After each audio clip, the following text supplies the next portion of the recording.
we see in the Bible that there was justified killing, such as the Canaanites, because they unjustifiedly killed people. Mm-hmm. We would say today that killing terrorists are justified because they've killed people.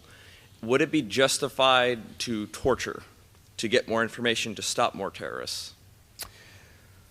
This is a hard question, but let me give you what our military does, okay? Because I was in the Navy. And I don't know if you're probably too young to remember, but back in the right after 9/11, the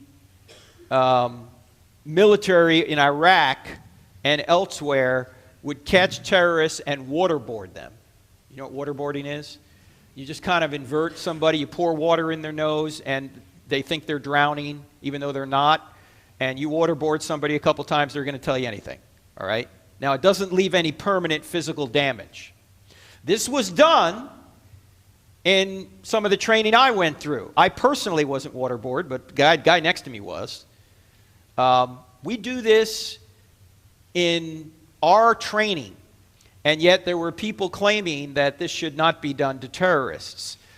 Now, this is an ethical quandary, it is, but if you're in a conflict, what's called a moral dilemma, and you have really good evidence to believe that this terrorist has information that if he gives it to you is going to save thousands of people, you have a greater duty to save those thousands of people than you do to keep a terrorist comfortable.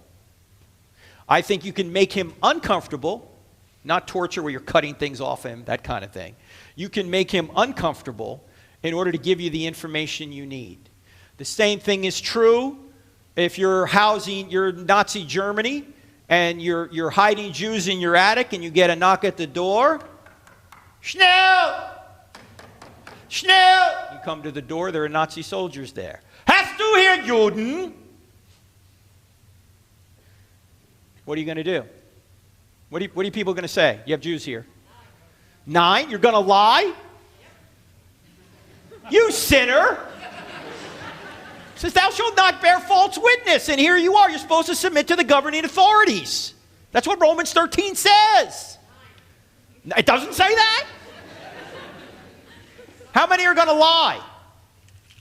How many are going to tell the truth? Okay, you all passed the test. Why? Because you have a greater duty to protect innocent life than you do to tell the truth to a guilty murderer.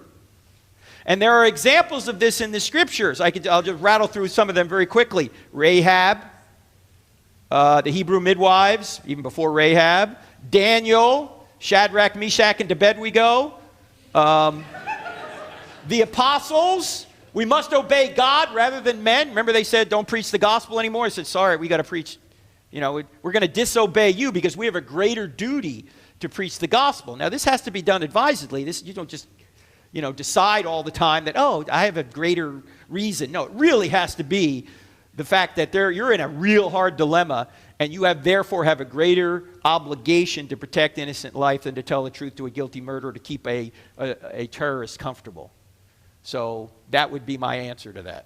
Thank you. All right, thank you.